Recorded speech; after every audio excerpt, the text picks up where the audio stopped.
اس شخص کے پیچھے کبھی مت بھاگو جو تم سے دوری اختیار کرتا ہے، جو تمہاری محبت کی قدر نہیں کرتا، جو تمہارے آنسوؤں کی لاز نہیں رکھتا، جو تمہاری خاموشی نہیں سن سکتا، جس نے تمہاری مسکراہٹ چھین لی۔ کیونکہ جو شخص تمہیں ایک دفعہ چھاؤں سے دھوپ میں لا کر کھڑا کر سکتا ہے نا، تو وہ دوسری دفعہ بھی تم کو تکلیف پہنچاتے ہوئے جھجکے گا نہیں۔ تبھی اللہ نے تم سے دور کر دیا، کیونکہ وہ جو مہربان رب ہے نا، وہ 70 ماؤں سے بڑھ کر محبت کرتا ہے۔ وہ ہمیں کبھی بھی اتنی تکلیف میں نہیں دیکھ سکتا۔ ارے اس کو تمہاری مسکراہٹ پسند ہے، یہ اس نے تو تمہارا مسکرانا ہی سنت قرار دے دیا ہے۔ اس کو تو تمہاری آنکھ سے نکلنے والا ایک آنسو بھی گوارا نہیں۔ تو بس ایک دفعہ اس مہربان رب پر یقین کر کے دیکھو۔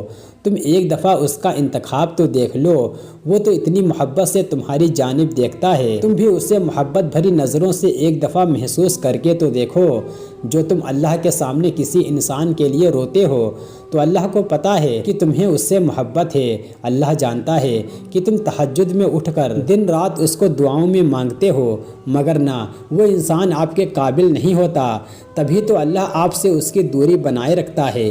تو جو رب آپ سے اتنی محبت کرتا ہے، جو آپ کو تکلیف میں نہیں دیکھ سکتا، تو ایک دفعہ آپ اس رب کے لیے تہجد پڑھ کر دیکھو، تہجد میں اللہ سے محبت مانگ کر تو دیکھو، پھر دیکھو تمہیں وہ رب تو ملے گا ہی ملے گا، اور ساتھ میں یہ دنیا بھی مل جائے گی۔ جی ہاں، انسانی فطرت ایسی ہوتی ہے کہ جو انسان اسے تکلیف پہنچاتا ہے، اسے توڑ دیتا ہے، اس کی ذات کو ملیا میٹ کر دیتا ہے، یہ پھر اسی کی طرف بھاگتا ہے، اس امید کے ساتھ کہ اس دل کو وہی سے سکون ملے گا۔ حالانکہ وہ چیز، وہ شخص کبھی بھی آپ کے سکون کا باعث نہیں بن سکتا، جس کی وجہ سے آپ کی روح بے سکون ہو جاتی ہے۔ اور محبت تو سکون کا دوسرا نام ہے، اور جس محبت میں سکون نہیں ہونا، اس میں اللہ کبھی بھی راضی نہیں ہوتا، یا اس میں کبھی بھی اللہ کی رضا نہیں ہوتی۔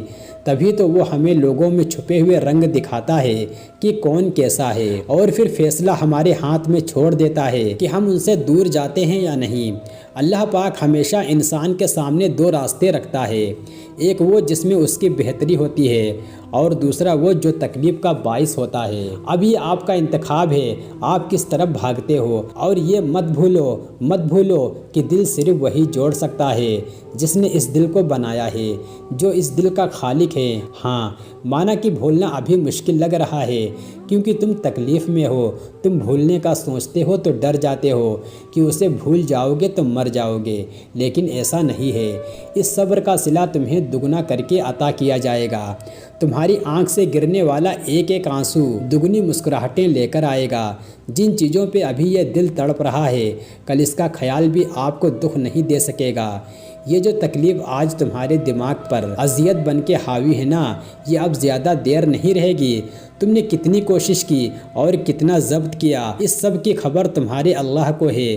اگر گر گئے ہو تو کیا ہوا، اٹھنے سے کیوں ڈرتے ہو؟ کوشش تو کرو۔ تم اللہ کو ایک دفعہ پکارو گے تو وہ 10 دفعہ تمہاری پکار کا جواب دے گا۔ تم ایک ہاتھ اس کی جانب بڑھاؤ گے تو وہ دونوں ہاتھوں سے تمہیں تھام کر اپنی جانب کھینچ لے گا۔ تو رونے سے تو کچھ حاصل نہیں ہوگا، گر کر اٹھنا سیکھو، اللہ پر یقین رکھنا سیکھو۔ ایک بات ہمیشہ یاد رکھیں کہ دعائیں بہت طاقت رکھتی ہیں۔ ہاں، مانا کہ دعائیں سوچ سمجھ کر نہیں مانگی جاتی۔ نامحرم سے محرم ہونے کی دعا غلط نہیں ہے، محبت مانگنا غلط نہیں ہے، محبت کی پاکیزگی کی دعا کرنا غلط نہیں، سکون مانگنا غلط نہیں، دنیا کی طلب کرنا حرام نہیں۔ ہم سب انسان ہیں، اور ہمارے گرد ہونے والے ہر منظر کی اپنی اہمیت ہے۔ اللہ سے نہیں مانگو گے تو کس سے مانگو گے؟ کوئی اور ہے جو دے سکتا ہے؟ کوئی اور ہے جو ہماری فریاد سن سکتا ہے؟ کوئی بھی نہیں۔ ارے جب سب اس کے محتاج ہیں تو بجائے اس کے محتاج لوگوں سے مانگا جائے۔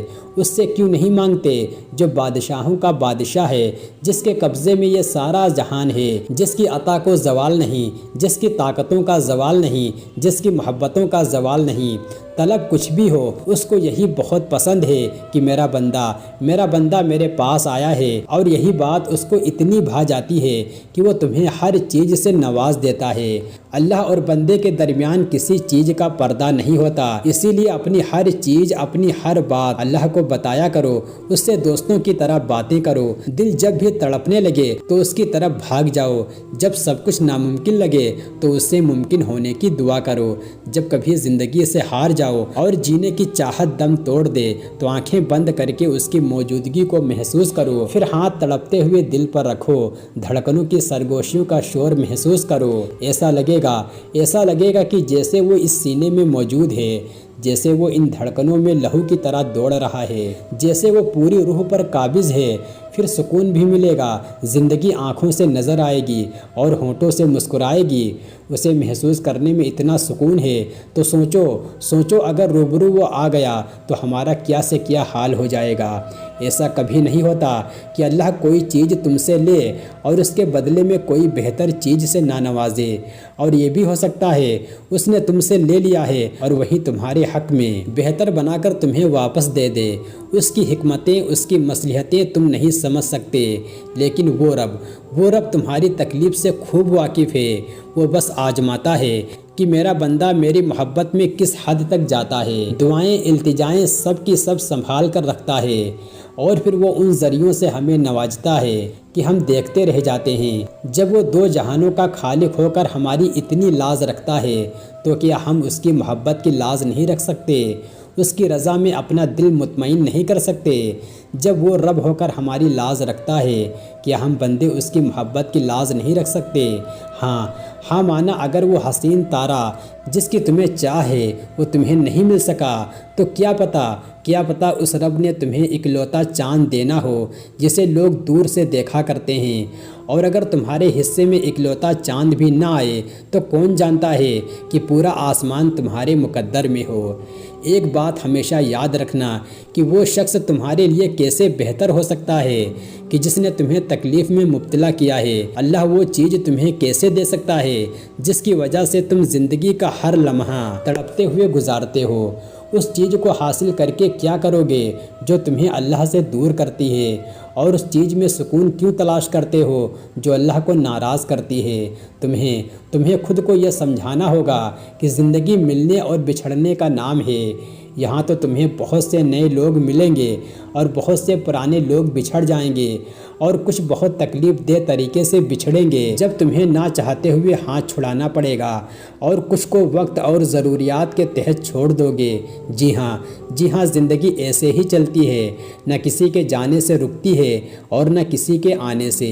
تمہیں بس اللہ کے فیصلوں پر یقین رکھنا ہوگا، اس کے فیصلوں کا احترام کرنا ہوگا، حقیقت کو تسلیم کر کے آگے بڑھنا ہوگا، کیونکہ زندہ رہنے کے لیے آگے بڑھنا ضروری ہے۔ تم میرے لیے بہتر ہی نہ تھے، تبھی تو تہجد کی دعا سے بھی نہ مل سکے۔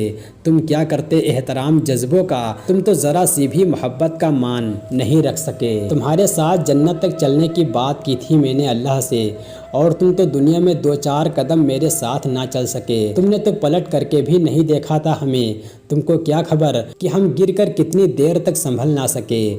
غم، تڑپ، سجدائے پاکیزگی، بندگی سب سے آشنائیں ہوئیں تو سوچا اگر ان ٹھوکروں کے بدلے اللہ ملتا ہے تو کتنا اچھا ہوا جو تم مجھے نہ مل سکے۔ مانا کہ ایسی چیزوں کو بھولنا آسان نہیں ہوتا جس کے ساتھ زندگی گزارنے کا فیصلہ کیا ہو، جس کو دیکھ کر سانس کا سلسلہ بحال رہتا ہو۔ کچھ بھی آسان نہیں ہوتا، کبھی کبھار تو یوں محسوس ہوتا ہے جیسے اس رات کے بعد دن نہیں نکلے گا، اس تکلیف کے بعد خوشی کبھی نہیں آئے گی۔ ایسا لگتا ہے کہ اب یہ دل مسکرا نہیں پائے گا، اور ایسا تب تک لگتا ہے جب ہم اس بات کو تسلیم نہیں کر لیتے کہ زندگی میں جو کچھ ہوتا ہے اللہ کی رضا سے ہوتا ہے۔